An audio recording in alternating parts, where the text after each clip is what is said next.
A forgotten message. A desperate plea buried in the digital noise. When David finally opened it, he had no idea that the woman from his past was about to change everything about his future. But this wasn't just about reconnecting with an old friend. This was about survival. What you're about to hear is the story of two people broken by life, separated by time, and reunited by desperation. By the end, you'll understand why Sarah couldn't type what she needed to say, and why that one voice message changed both their lives forever. David's alarm screamed at 4:47 a.m., not 5 o'clock, not 4:45, exactly 4:47, because those extra 13 minutes of sleep were the difference between functioning and collapsing. His daughter Emma's school shoes had holes in them. The electricity bill sat on the counter, stamped in red, final notice. His car made a grinding noise that meant expensive, a word that had no place in David's vocabulary anymore. At 11:18 p.m., he opened the power company app like opening a verdict. Disconnection scheduled. In the next room, Emma was curled around her stuffed bear captain, breathing slow and steady, the way only kids can when they still believe tomorrow is guaranteed. David's thumb hovered over pay now. Insufficient funds. If the lights go out, what else goes out next? His phone buzzed sharp and sudden. Mr. Harper? I'm sorry to call this late, but we received a notice regarding Emma's lunch assistance. Your renewal wasn't completed.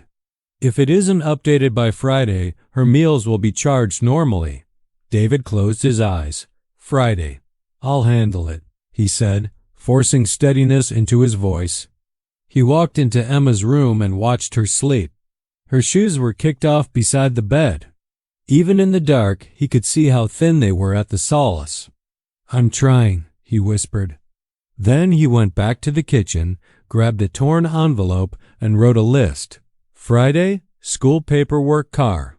Grinding noise. Worse, electricity. Disconnection date, but there was a fourth he didn't write down. I can't keep doing this alone. His phone buzzed again, another notification buried under everything else. He almost ignored it, and then he saw the name. Sarah Mitchell. His stomach turned cold. And the worst part? The preview didn't say, hey. It said, I need help. The problem was, the message was already old. 3 weeks old. David was scrolling through his phone during his 12-minute break between jobs when he saw it. A notification. Facebook Messenger. Message request from Sarah Mitchell. The name stopped him cold. Her name. He hadn't heard it in over 15 years. High school, senior year. She was the girl who sat 2 rows behind him in English class, who always had a pencil to lend, who laughed at his terrible jokes when no one else did. He opened the message. David, I know this is random after so many years. I don't even know if you'll see this, but I need help. I don't know who else to turn to.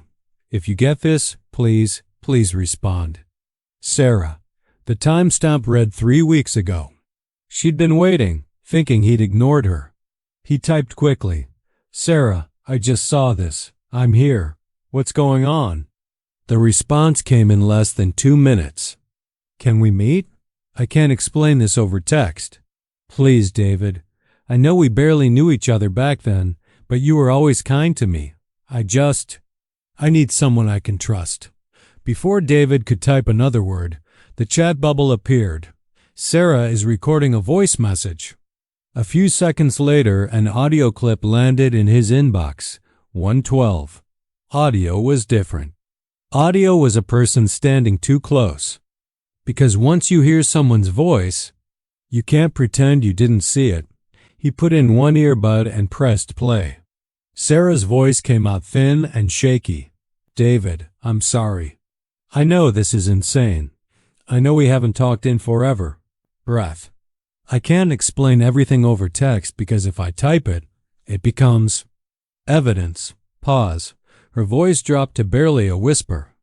When my ex and I were still together, he set up his laptop to sync with my phone. iCloud backup. My Apple ID stayed logged in on his MacBook after he left. I didn't think about it until my lawyer told me. He can see every message, every photo, everything that backs up to the cloud. David's chest tightened. He already used text against me once. In the first custody hearing, screenshots, out of context. Made me look like I was falling apart. She swallowed hard. My lawyer told me to assume that anything I write, anything can end up in a legal filing. So I'm sending this by voice. It's harder for him to weaponize. Beat. I got a notice. I'm behind on rent. If I don't pay by Monday, we have to leave. Monday was a countdown. I'm not asking you for money. I swear I'm not. I don't know what to do next. I can't keep pretending I have a plan when my kids are watching me fall apart. The message ended with one sentence. If I go down, they go down with me. David stared at the screen, waiting for the next message. None came. That's why she couldn't type it. Brandon had access to her cloud backup. He was watching, waiting for her to slip up, and anything Sarah wrote could be screenshotted, twisted, and used to take her kids away. David's hands were shaking as he typed, "Tomorrow. Tell me where." Her reply came instantly. "Thank you." The coffee shop was nearly empty when David arrived. He spotted Sarah immediately, not because he remembered what she looked like, but because of the way she sat, hunched over, hands gripping her coffee cup like it was the only solid thing in her world. When their eyes met, there was a flicker of recognition, but also something else. Relief. "David," she said, standing awkwardly. "Thank you for coming. I didn't think you would." "Of course I came." "What's going on, Sarah?" She sat back down and the story poured out. Sarah had been married, had a good job, had the picture-perfect life.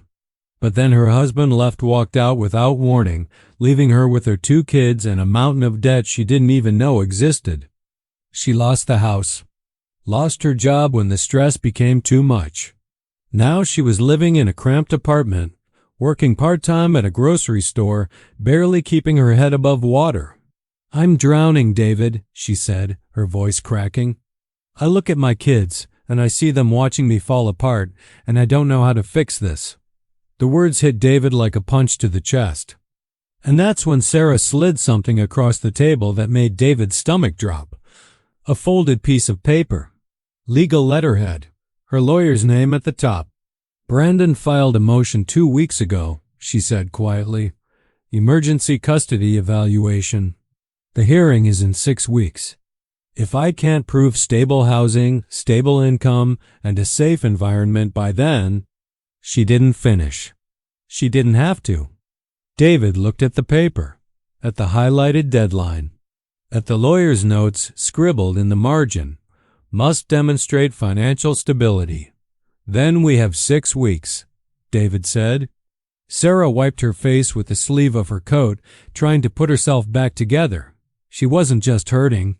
She was tired of being seen hurting. He opened his mouth to answer, but his phone vibrated hard against the table, an incoming call. His second job. "The night shift. Sorry," he said, already half standing. "I have to take this." "Where are you?" his manager snapped. "You're on the schedule tonight," David frowned. "I'm not. I didn't pick up tonight." "Yes, you did. It's in the system. If you don't come in, I'll call someone else." A pause. "And if I call someone else enough times, I won't need you." David felt heat rise in his chest. "I'll be there," he said. When he sat back down, Sarah noticed immediately. "Everything okay?" He forced a shrug. "Just work," Sarah nodded, but her eyes changed. "David, if this is bad timing." "It's not," he cut in too fast. Then, quieter. "It's just my life." "Sarah," he said, choosing the words carefully, "before I promise you anything, I need to tell you something about me." She held his gaze. "Why me?" David asked quietly. "We barely knew each other in high school." Sarah looked down at her hands. "I remember you, though. I remember when your mom got sick senior year, and everyone was talking about colleges and futures, and you just kept going. You didn't complain. You didn't fall apart. You were kind even when life wasn't kind to you." She paused, and when she looked up, there were tears in her eyes. "I guess I just thought, if anyone would understand what it's like to keep going when everything's falling apart, it would be you." David felt something crack open inside him. "Sarah," he said slowly, "I'm barely holding it together myself." And then he told her about Emma, about the 3 jobs, about the electricity bill and the worn-out shoes and the grinding noise in his car, about the crushing loneliness that made every day feel like a battle he was fighting alone. When he finished, Sarah was staring at him with wide eyes. "You're going through all that, and you still came to help me?" David shrugged.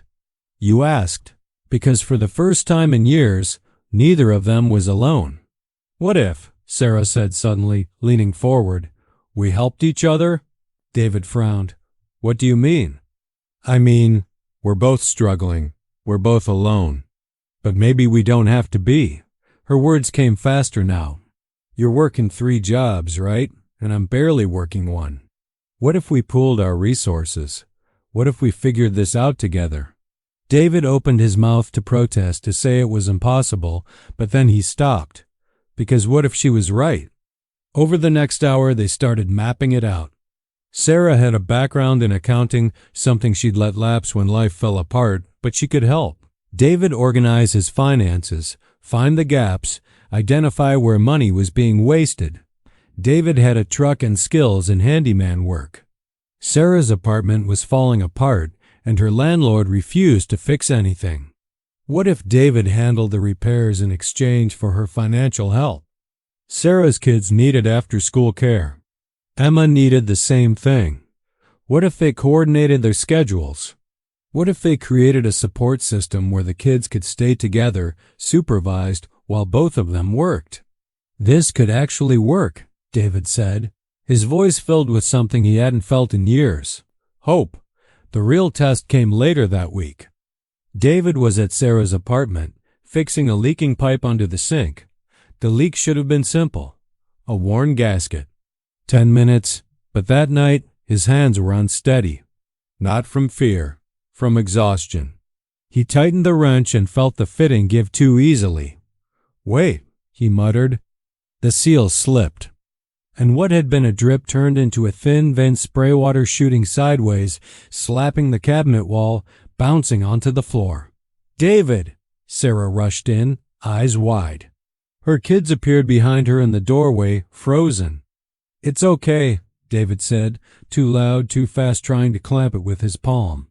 He reached for the shutoff valve beneath the sink. It wouldn't turn. He gritted his teeth and forced it. One more twist, snap. The valve broke in his hand. Sarah covered her mouth. "Oh my God, my landlord is going to lose it." That word landlord hit David like a threat with paperwork attached. Eviction notices. "Get towels," David said. "All of them." Sarah ran and came back with 2 small towels that looked ridiculous against the flood. David felt a sharp, humiliating sting in his chest. He came here to be helped, and now he was the problem. He called an emergency plumber. The quote came fast. Too high. Impossible. Sarah saw the number on his screen and shook her head immediately. "I don't have that." David closed his eyes for a second. Then he opened his banking app. His balance was almost nothing. But there was credit. There was always credit until there wasn't. "I'll cover it," he said. Sarah's face hardened with panic. "No, David, you can't." He didn't answer. The plumber arrived 40 minutes later, fixed it in 15, and left a receipt on the counter. When the kitchen was finally dry and the kids were asleep again, Sarah stood staring at that receipt. "You shouldn't have done that," she whispered. David wiped the cabinet doors without looking at her. And then Sarah asked the question David was terrified to hear. "Why are you sacrificing yourself for me?" "If you're barely holding together," David's breath caught. Then he said the truth, raw and quiet. "Because when you asked for help, I heard you. And nobody hears me." Sarah disappeared into the bedroom for a moment, then returned holding a dusty cardboard box. "Then maybe," she said softly, It's time I show you something I kept. For years, she came into the kitchen holding the box. I found this while I was cleaning. It's from high school. Inside were old photos, yearbooks, notes passed in class. And there, tucked between the pages of a geometry textbook, was a folded piece of paper. David's handwriting. Sarah unfolded it and read aloud. Don't let them make you feel small. You're braver than you think. David. She looked up at him, tears streaming down her face. You wrote this for me junior year. I was being bullied, and you slipped it into my locker. I never told you, but that note saved me. It was the reason I didn't give up. David stared at the paper, memories flooding back. I didn't know it mattered, he whispered. It did, Sarah said. It still does. They both realized that their past wasn't just a random connection. It was foundational. David had once been Sarah's lifeline, even if he didn't know it. And now she was becoming his. They talked late into the night about the things they regretted, the mistakes they'd made, the dreams they'd given up on. They cried. They laughed. They forgave. And when the sun came up, something had shifted. They weren't just two struggling people anymore. They were a team, 4 weeks, and teams get tested. 1 week later, David was dropping Emma off at Sarah's apartment when he saw him. A man, mid-40s, leaning against a silver Honda Accord parked across the street, watching. Who's that? David asked. Sarah's face went pale. That's Brandon. My ex. That night, Brandon knocked on Sarah's door, hard, aggressive. Open up, Sarah. I know you're in there. David was there. He'd stayed late to help organize her bills. Sarah looked at him, panic in her eyes. Don't answer it, but Brandon kept pounding. Who's in there with you, Sarah? You got some boyfriend now? Some guy around my kids? David stood. I'm not letting him talk to you like that. David, please. But David was already at the door. Sarah, American white skin, 34 years old, long blonde hair, beige coat, black leggings, dark boots. He didn't know it yet, but that door was about to become Exhibit A. He opened it. Brandon's eyes narrowed. Who the hell are you? A friend? David said evenly. And you need to leave. Brandon laughed sharp and bitter. A friend, right. You paying her bills now? Playing house? David didn't flinch. I said leave. Brandon stepped closer, voice dropping. You don't know what you're getting into, man. She's broke. She's a mess. Then his voice changed quieter, almost reasonable. The kind of tone that made it worse. I'm just trying to protect my kids, Brandon said, spreading his hands like he was the reasonable one. That's all I've ever wanted. A stable home, a safe environment. You think this? He gestured at the apartment. Is what they deserve? David's jaw tightened. Brandon pulled out his phone and held it up. Say that again, for the record. Tell me you think my kids are better off here. David's stomach dropped. He was being recorded. And in that second, David understood. Brandon didn't need to win with strength. He just needed a clip. Brandon smirked. See you in court, Sarah. He turned and walked away. When David closed the door, Sarah was shaking. He's going to use this, she whispered. He's going to say I have random men living here, that I'm unstable, that the kids aren't safe. Every conversation, every visit, every mistake could become evidence. David turned to her. Then we prove him wrong. But proving Brandon wrong meant something David hadn't considered. Brandon would investigate him. And if Brandon dug into David's background, the overdue bills, the job instability, the financial chaos, the eviction notice from 2 years ago, he'd have ammunition. He'd paint David as another unstable influence in Sarah's life. Another reason the kids weren't safe. Sarah saw it on his face. What's wrong? She asked. David sat down slowly. Sarah, if he looks into me, he's going to find a mess. Sarah was quiet for a moment. Then she said something that surprised him. Then we clean it up. They had 3 weeks until the court-appointed evaluation. 3 weeks. Brutal. Sarah sat David down at her kitchen table with a stack of papers, a laptop, and a plan. If Brandon's lawyer pulls your credit report, your employment history, your rental history, what are they going to find? David swallowed. Nothing good. Then we fix what we can, and we document the rest. Sarah walked him through it like a general planning a campaign. First, employment stability.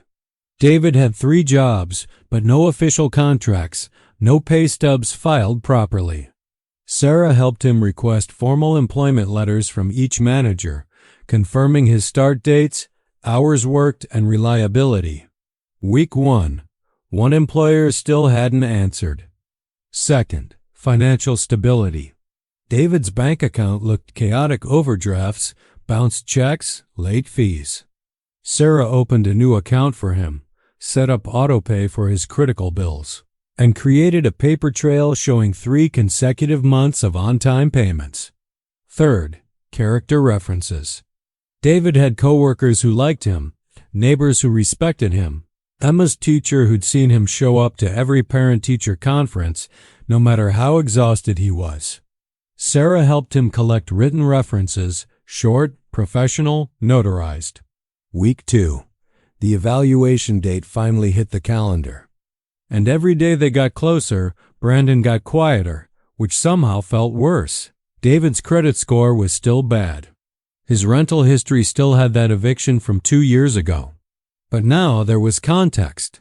There was documentation. There was proof that he was trying, that he was stable now, that he wasn't a threat. If Brandon's lawyer tries to use you against me, Sarah said, organizing the documents into a binder, we show them this. We show them you're not some random guy. You're someone who's been vetted, referenced, and documented. David stared at the binder. It was the most organized his life had ever been. Thank you, he whispered. Sarah smiled. We're not done yet. 2 days before the custody evaluation, David sat in the school pickup line with his hands locked around the steering wheel. When Emma walked out, she didn't run like she usually did. She walked slowly, shoulders tight, backpack heavy. Hey, Peanut, David said, trying to sound normal. She got into the passenger seat and clicked her seatbelt without looking at him. Silence. David started the engine. The car answered with that grinding sound worse than before. Dad, Emma said finally, voice small. Yeah? She picked at the frayed lace on her shoe. Miss Carter said we need $5 for the field trip. David felt his stomach drop. Okay, he said too quickly. We'll figure it out. Emma inhaled as if she'd been practicing the next part all day. I don't want to go. David turned his head. What? Why not? She shook her head, eyes shiny. Because I heard you. His throat tightened. Heard me? Where? She swallowed. On the phone. And when you were talking to Sarah about the bills, David froze. I don't need new shoes, Emma rushed. And I don't need a field trip. I want you home. The words hit harder than any bill. Because suddenly David saw the trade he'd been making without admitting it. Money for presents. Survival for childhood. He pulled into an empty spot and turned the engine off. Baby. His voice cracked. I'm doing all this for you. Emma's face crumpled. But you're always tired. David squeezed his eyes shut. He wanted to promise he'd fix everything. But promises were cheap when you were already drowning. So he said the hardest truth. I'm trying, he whispered. But I can't do it alone. Emma stared at him, confused. Then she said something so simple, it felt like it should have been obvious all along. Then ask for help. That night, David texted Sarah, I need to talk. For real, not about money. Her reply came in less than a minute. Come over. And tonight, you don't pretend, okay? That night, David and Sarah sat at her kitchen table and made a final plan. Not just about money, about life. Sarah showed David her accounting breakdown. She'd been tracking his expenses for 2 weeks. She found $340 in duplicate charges, unnecessary subscriptions, and hidden fees he didn't even know existed. "You're bleeding money," she said gently. "But we can stop it." David showed her his truck schedule. He had weekends free. Sarah's landlord had a list of repairs. If David handled them, the landlord agreed to reduce Sarah's rent by $200 a month. They coordinated childcare. Emma could stay with Sarah's kids 3 afternoons a week. Sarah could watch them while David worked. David could cover evenings when Sarah had her accounting clients. It wasn't a miracle. It was math, strategy, partnership, and slowly, painfully slowly, things started to change. 3 months later, David's life looked different. Not perfect. Not wealthy. But different. With Sarah's help, he'd consolidated his debt and quit one of his jobs. The car still made noise, but it was fixable now. Emma had new shoes, good ones, and the electricity bill was paid on time. Sarah had landed a part-time accounting gig that paid better than the grocery store ever did. David had fixed up her apartment so thoroughly that her landlord actually lowered her rent. And Brandon? He'd filed for emergency custody, claiming Sarah's home was unstable and that she was cohabitating with an unvetted male. But when the court-appointed evaluator came to inspect, she walked through with a clipboard and a critical eye. First check: housing, clean apartment, working plumbing, heat, no hazards. Check. Second check: financial stability, organized records, steady part-time income, rent paid on time for 3 consecutive months. Check. Third check: child care arrangements, structured schedule, references from neighbors, both kids thriving academically and emotionally. Check. Fourth check: David Harper, employment letters from 3 employers, bank statements showing financial recovery, character references from coworkers, neighbors, and Emma's school administrator, background verified, no criminal record, no threat. Check. The evaluator closed her binder and looked at Sarah. "I'll submit my report by Friday," she said. "But off the record, you're doing fine." The emergency petition was denied. The case was referred to standard mediation, with the next hearing scheduled 6 months out, meaning Brandon would have to prove actual harm, not just suspicion. And his lawyer told him the truth. The evidence wasn't there anymore. But the biggest change wasn't financial. It was the way they felt. David no longer woke up with that suffocating weight on his chest. Because when things got hard, and they still did, he had someone to call. Someone who understood. Someone who cared. Sarah stopped feeling like she was falling apart. Because she'd rebuilt herself, brick by brick, with the help of someone who saw her not as broken, but as strong. They hadn't solved all their problems. Life was still hard, but they were facing it together. One evening, as they sat on Sarah's porch watching the kids play in the yard, David turned to her. "Do you ever think about how close we were to not reconnecting?" he asked. "If I hadn't checked that message request. If you hadn't reached out." Sarah nodded slowly. "All the time. I think about how desperate I was, how scared. And then I think about how you showed up." "You showed up too," David said. She smiled. "We both did, because that's what it came down to. 2 people, broken by life, who refused to stay broken.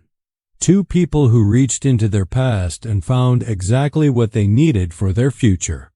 2 people who prove that sometimes the most unexpected connections become the most transformative ones.